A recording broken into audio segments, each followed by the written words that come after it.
Os imperativos para o reavivamento.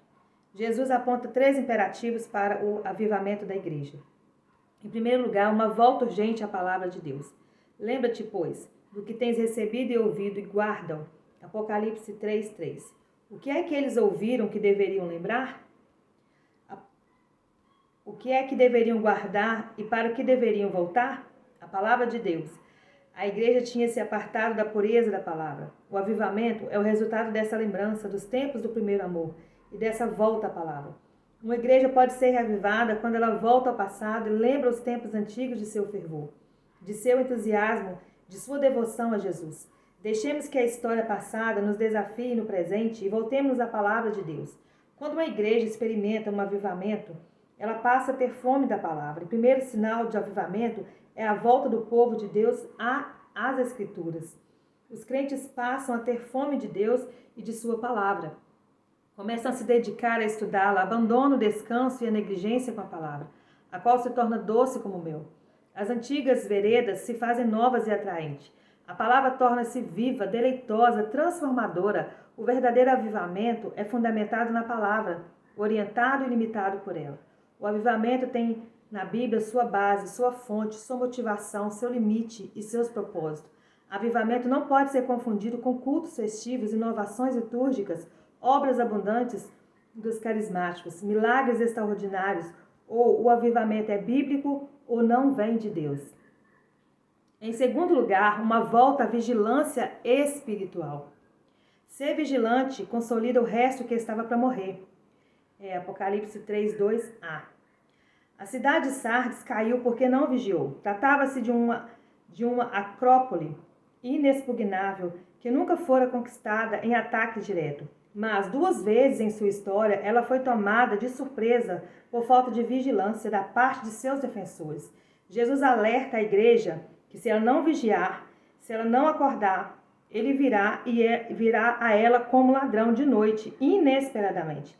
Para aqueles que pensam que estão salvos, mas ainda não se converteram, aquele dia será dia de trevas e não de luz. Mateus 7, 21 e 23.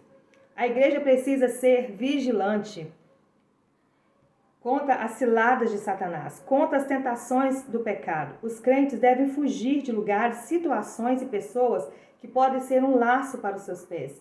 Alguns membros da igreja de Sardes estavam sonolentos e não mortos, e Jesus os exorta a se levantarem desse sono letárgico. Efésios 5:14. Há crentes que estão dormindo espiritualmente, são acomodados, indiferentes às coisas de Deus. Não têm apetite espiritual, não vibram com as coisas celestiais. Os crentes fiéis precisam fortalecer aqueles que estão com o pé na cova, socorrer aqueles que estão se contaminando com o mundo. Precisamos vigiar não apenas a nós mesmos, mas os outros também. Uma minoria ativa pode chamar de volta a maioria da morte espiritual. Um remanescente robusto pode fortalecer o que resta, o que estava para morrer. Apocalipse 3:4. Precisamos vigiar e orar. Os tempos são maus, as pessoas são muitas, os perigos são sutis, as pressões são muitas, os perigos são sutis. O diabo não atacou a igreja de Sardes com perseguição, nem com heresia, mas a mimou com mundanismo. Os crentes não estão sendo mortos pela espada do mundo, mas pela amizade com ele. A igreja de Sardes não era uma igreja herética e apóstata. Não havia heresia nem falsos mestres na igreja. A igreja não sofria perseguição, nem era importunada com a oposição dos judeus. Era ortodoxa, mas estava morta. O remanescente fiel devia estar vigilante para não cair em pecado e também para preservar uma igreja decadente da extinção, restabelecendo sua chama, seu ardor pelo Senhor. Em terceiro lugar, uma volta à santidade. Tens, contudo, em Sardes poucas pessoas que não contaminaram suas vestiduras e andarão de branco junto comigo, pois são dignas. Apocalipse 3:4. O torpor espiritual em Sardes não tinha atingido a todos. Ainda havia algumas pessoas que permaneciam fiéis a Cristo. Embora a igreja estivesse cheia, havia apenas uns poucos que permaneciam fiéis. Embora estivesse cheia, havia apenas uns poucos que eram crentes verdadeiros e que não haviam se contaminado com o mundo.